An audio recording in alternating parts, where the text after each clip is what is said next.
Road trip अपने आप में बहुत ज़्यादा मज़ेदार होती है और जब जाना हो फैमिली फंक्शन में तो उसकी बात ही क्या कहें। तो हेलो एवरीवन, मैं हूं नताशा केडिया और आप देख रहे हैं Natasha Kedia vlogs and Facebook से आप देख रहे हैं नताशा विष्णु केडिया की आईडी। तो यहाँ पे हम मॉर्निंग में बहुत ही ज़्यादा जल्दी निकल गए थे, इसलिए आप लोग देख सकते हैं कि काफ़ी ज़्यादा अंधेरा है और कुछ भी नहीं दिखाई दे रहा है। सो यहाँ पे हम लोगों को जाना था राजस्थान। तो राजस्थान जाने के लिए लगभग 13-14 घंटे लग जाते हैं रोड ट्रिप में भी। तो यहाँ पे हम लोग काफ़ी ज़्यादा जल्दी यानी कि 5-5:30 के अराउंड ही सूरत से निकल गए थे रोड ट्रिप पे अपनी। और ऐसा नहीं है कि पहली बार हम लोग रोड ट्रिप कर रहे हैं, बट रोड ट्रिप जितनी ज़्यादा अमेजिंग होती है ना उतनी ज़्यादा थका देने वाली भी होती है, क्योंकि आप बैठे बैठे काफ़ी ज़्यादा थक जाते हो। भले ही आप लेट लेते हो बट फिर भी काफ़ी ज़्यादा थक जाते हो। और यहाँ पे हम लोग ना मतलब पीछे की साइड पे काफ़ी सारी अटैची लगा के और एक गद्दा सा बिछा लेते हैं ताकि बच्चे लोग आराम से सो पाएँ या फिर मैं भी आराम से सो पाऊँ। और हम लोग पिलो वगैरह लेके भी निकलते हैं तो काफ़ी ज़्यादा आरामदायक रहता है। बट फिर भी क्या होता है ना, रोड ट्रिप में आप जस्ट लेटे लेटे रहते हो या फिर बैठे बैठे रहते हो ना, तो आपको थोड़ी सी मतलब गैस्ट्रिक वगैरह की प्रॉब्लम हो जाती है, एसिडिटी वगैरह हो जाती है। तो यहाँ पे हम लोग निकल गए थे एंड काफ़ी जल्दी निकल गए थे। तो यहाँ पे बच्चे काफ़ी लोग इन्जॉय करते हुए जा रहे थे। एंड उसके बाद ही अक्षत को भी मैंने कहा कि अक्षत चलो हाय करो व्लॉग में। तो यहाँ कुछ देर चलने के बाद हम लोगों ने नाश्ता किया, क्योंकि हम लोग घर से नाश्ता वगैरह करके नहीं निकले थे एंड बच्चे लोग सो ही रहे थे, तो इसलिए हम लोग नाश्ता करने के लिए रुके थे। तो कुछ थोड़ा बहुत मैं घर से बना के लेके आई थी, पराठे वगैरह मैं घर से बना के लेके आई थी एंड बच्चों को जो न्यूटेला होता है ना उसके साथ रैप करके दे दिया था। और मुझे सुबह सुबह पराठा वगैरह पर्सनली इतना अच्छा नहीं लगता, तो मैंने अपने लिए पोहा मंगवाया था। तो यहाँ पे जस्ट मैं अपना पोहा वगैरह फिनिश किया और जब हमने ज़्यादा स्टॉपेज नहीं लिए ताकि हम लोग ज़्यादा आराम से जल्दी पहुंच जाएं। तो यहाँ पे हमें काफ़ी, अगर ज़्यादा स्टॉपेज लेना हमें 15-16 घंटे लग जाते हैं। और यहाँ मैंने अक्षत के पापा को बोला था कि मुझे काफ़ी एसिडिटी हो रहा है तो आप थम्स अप या फिर स्प्राइट ले आइए। तो यहाँ बच्चे लोग भी करने लगे कि हाँ हमें भी गैस हो रहा है, हमें भी गैस हो रहा है, तो हम लोग भी स्प्राइट एंड थम्स अप पियेंगे। तो यहाँ पे हम लोग रोड ट्रिप में काफ़ी ज़्यादा मज़े करते हुए निकलते हैं। एंड उसके बाद में हम लोग एक और जगह स्टॉपेज लिए थे, ये हमारा लास्ट स्टॉपेज था जहाँ पे हम लोगों ने खाना खाया था। तो यहाँ पे हमने जस्ट सिंपल रोटी सब्जी मंगाई थी, पनीर की सब्ज़ी बच्चों की फेवरेट होती है वो मंगाई थी एंड दाल मखनी मंगा लिया था। तो यहाँ पे बच्चों का जस्ट पेट फिलिंग करके ही निकले थे हम लोग। लगभग 3-4 बजे के आसपास हम लोगों ने लंच किया था और उसके बाद हम लोग वापस निकल गए थे, क्योंकि हम लोगों को ज़्यादा स्टॉपेज नहीं लेने थे ताकि हम लोग 9-9:30 के आसपास जयपुर टच कर जाएं। एंड जैसे ही हम लोगों ने गुजरात बॉर्डर क्रॉस किया तो यहाँ पे राजस्थान में झमाझम बारिश हो रही थी। गुजरात में तो इस बार बारिश ने काफ़ी ज़्यादा लेट कर दिया, बट राजस्थान में ऐसा सुनने में आ रहा है कि काफ़ी ज़्यादा बारिश हो रही है और सच में हो रही है राजस्थान में।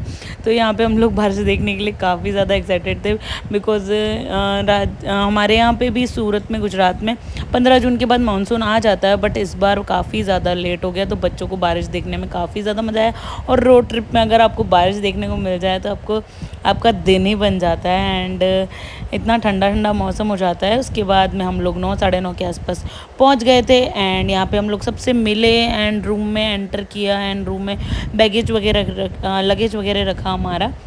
एंड उसके बाद हम लोगों ने अपना रात का डिनर वगैरह कंप्लीट किया और डिनर करने के बाद हम लोग सबसे मिले एंड उसके बाद हम लोग सो गए। नेक्स्ट डे हमें काफ़ी ज़्यादा जल्दी रेडी होना था। तो यहाँ पे मैं आई थी अपनी दीदी यानी कि मेरे मामा की लड़की के परोजन में। तो यहाँ पे जस्ट जो पियर वाले होते हैं ना वो भात बढ़ते हैं, तो यहाँ पे काफ़ी सारा सामान मारवाड़ियों में हमारी भात में भी चढ़ता है। तो यहाँ पे जस्ट वो ही सजा हुआ था। और ये है मेरी मौसी की लड़की यानी कि मेरी दीदी। तो यहाँ पे मैंने भी उनको व्लॉग में लिया था। मतलब हम लोग काफ़ी टाइम, मेरी शादी के बाद हम लोग 10 साल बाद मिले थे। तो हम लोग काफ़ी ज़्यादा एक्साइटेड थे एक्चुअली। और यहाँ पे ये लोग जो भात का फंक्शन चलता है ना, तो उसमें आजकल किसी को मतलब सिंगिंग के लिए से बुलाते हैं एंड वो जस्ट भात के सॉन्ग्स वगैरह गाती हैं एंड भात का फंक्शन चलता रहता है। तो काफ़ी ज़्यादा अच्छी गैदरिंग थी और यहाँ पे मेरी चाची और मम्मी मिलके बातें कर रहे थे एंड बाकी सब लोग आराम से बैठे थे इंक्लूडिंग मी एंड माय दीदी। यहाँ पे भात का फंक्शन भी चल रहा था। इवन मेरे फिर उसके बाद में दीदी ने भी डांस किया, जिनका भात था उन दीदी ने डांस किया।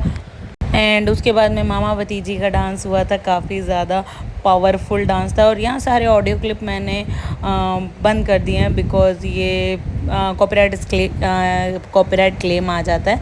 एंड उसके बाद बुआ भतीजी का भी डांस हुआ था एंड बहुत ज़्यादा क्यूट डांस था। तो एंड उसके बाद हम भाई बहन के डांस को कैसे भूल सकते हैं, वो वाला डांस भी हुआ था एंड काफ़ी ज़्यादा पावर पैक्ड परफॉर्मेंस थी सबकी एंड बहुत ज़्यादा मज़ा आया एक्चुअली में। आजकल भात के फंक्शन ऐसे ही होते हैं एंड यहाँ यक्षित और ताशु स्टेज पे काफ़ी मस्ती कर रहे थे क्योंकि भात में तिलक करने के लिए उन दोनों को भी बुलाया था और काफ़ी ज़्यादा मस्ती कर रहे थे ये दोनों। और उसके बाद जस्ट तिलक के लिए स्टार्ट हुआ एंड यहाँ सबसे पहले बड़े भैया को तिलक करा गया एंड उसके बाद में मेरे बच्चों का भी नंबर आया, देन मेरी मौसी के बच्चों का नंबर आया था एंड मेरे दोनों ही बच्चे काफ़ी ज़्यादा एक्साइटेड थे। इवन ताशु तो मतलब पहले ही उसका ये था कि मेरे तिलक कर दो पहले एंड काफ़ी ज़्यादा खुश थे दोनों। लिफाफे मिलने के बाद में नारियल और लिफाफा मिला था, दोनों इतने ज़्यादा हैप्पी हो गए। मुझे कैमरा में आके दिखा भी रहा था, देखो मुझे क्या मिला। एंड यहाँ पे फिर अगेन मेरी मौसी के लड़के का भी तिलक हुआ। हाँ मौसी की मौसी की मेरी दीदी के लड़के का भी तिलक हुआ एंड इतने ज़्यादा हैप्पी हो गए ना ये अक्षतन में, मैं इनको देख के इतना ज़्यादा हैप्पी हो रही थी। देन उसके बाद इन दोनों को अगेन एक फंक्शन में मतलब एक रस्म में दोनों को जग मिले थे। तो यहाँ जग मिलने के बाद इतने ज़्यादा खुश हो रहे थे ये दोनों, नानी को पकड़ा रहे थे अपनी कि नानी आप रखो, हम है ना बाद में ले लेंगे। हमारा ताशु है ना, उसको अपनी चीज़ों का ध्यान रखना बहुत अच्छे से आता है, तो वो बोलता है अपनी नानी को कि हम बाद में ले लेंगे इसको।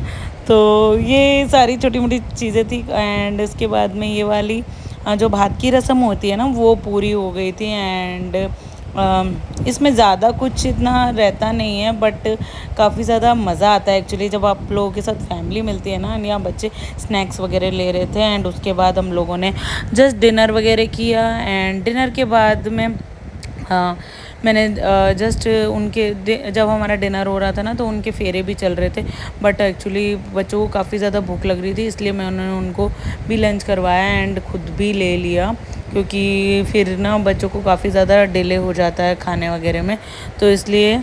एंड जैसे ही बच्चों का डिनर हुआ या मेरा डिनर हुआ तो मैंने फेरे वाली रस्म भी देखी। तो यहाँ पे जस्ट फेरे ले रहे थे वो लोग एंड हम मारवाड़ियों में सबके अलग अलग रिचुअल्स होते हैं, तो ये मतलब उन्होंने भी फेरे लिया। एक्चुअली मेरे भी परोजन बाकी हैं, तो कभी मेरे परोजन होंगे तो आपको ज़रूर से व्लॉग दिखाऊंगी। इस टाइप से इनके परोजनों में इनके फेरे हुए एंड शाम में हमें अलग फंक्शन के लिए रेडी होना था। तो यहाँ पे इस रिसोर्ट में स्विमिंग पूल भी था, तो स्विमिंग पूल देखने के बाद बच्चे बिल्कुल भी नहीं रुकते हैं, बच्चे इवन उनके पापा भी नहीं रुकते।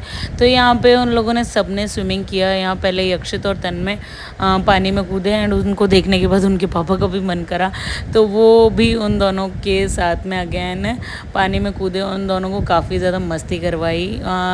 यक्षित के पापा को स्विमिंग करना बहुत ज़्यादा पसंद है एंड मतलब उन पानी देखते ही वो एकदम छोटे बच्चे बन जाते हैं एंड बच्चों को लेके भी आराम से स्विमिंग कर लेते हैं। तो यहाँ पे जस्ट इन लोगों की स्विमिंग करने के बाद हम लोग शाम के फंक्शन के लिए भी रेडी हो गए एंड शाम के फंक्शन के लिए हम लोग सब साथ में बैठे थे। ये मेरी दीदी है, मम्मी है एंड मौसी है।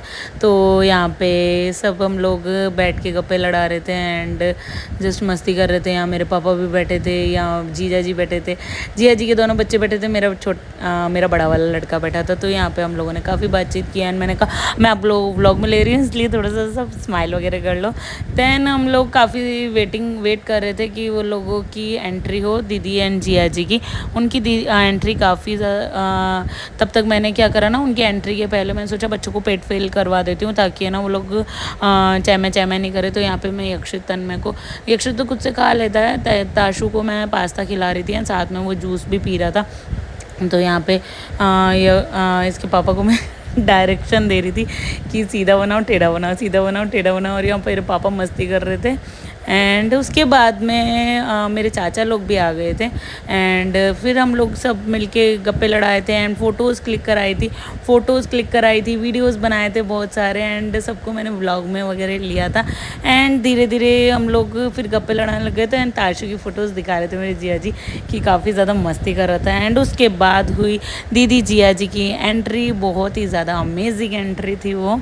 एंड रिसेप्शन टाइप नहीं होता है जब हम करते करते हैं, शादी करते हैं, तो जस्ट उसी टाइप का था ये। एंड काफ़ी ज़्यादा अमेजिंग था। एंड राधा कृष्ण वाली थीम पे उन लोगों ने एंट्री की थी और काफ़ी ज़्यादा अच्छा लगता है ये। एंड शादी के इतने साल बाद आप परोजन करते हैं एंड उसके बाद आप एंट्री का माहौल बनता है ना, तो काफ़ी ज़्यादा अच्छा लगता है। तो यहाँ पे इस टाइप से उनकी एंट्री हुई। सारी ही ऑडियो मुझे रिमूव करनी पड़ी बिकॉज़ क्या होता है ना, कॉपीराइट क्लेम आ जाता है, इसलिए मैंने सब काफ़ी अच्छा ऑडियो चल रहा था बट मुझे वो रिमूव करना पड़ा। बट क्या करें, इसमें कॉपीराइट क्लेम आ जाता है। और ये थे मेरे भैया यानी कि मेरे मामा के लड़के। एंड उसके बाद उन्होंने मेरे भैया ने मेरी मम्मी के साथ भी परफॉर्मेंस की थी और उसके बाद हम लोगों ने थोड़ा बहुत डांस मस्ती किया डीजे पे। एंड अगर ब्लॉग अच्छा लगा हो तो प्लीज़ इसे लाइक कीजिएगा, मेरी छोटी सी फैमिली को प्लीज़ लाइक कीजिएगा एंड फॉलो कीजिएगा मेरे चैनल को। एंड ऐसे ही सपोर्ट करते रहिएगा। एंड फेसबुक से देख रहे हैं तो मेरे पेज को फॉलो करना ना भूलें। एंड यूट्यूब से देख रहे हैं तो चैनल को सब्सक्राइब कीजिए, लाइक कीजिए एंड फॉलो कीजिए for more amazing videos and shorts. तो थैंक यू, जय श्री श्याम।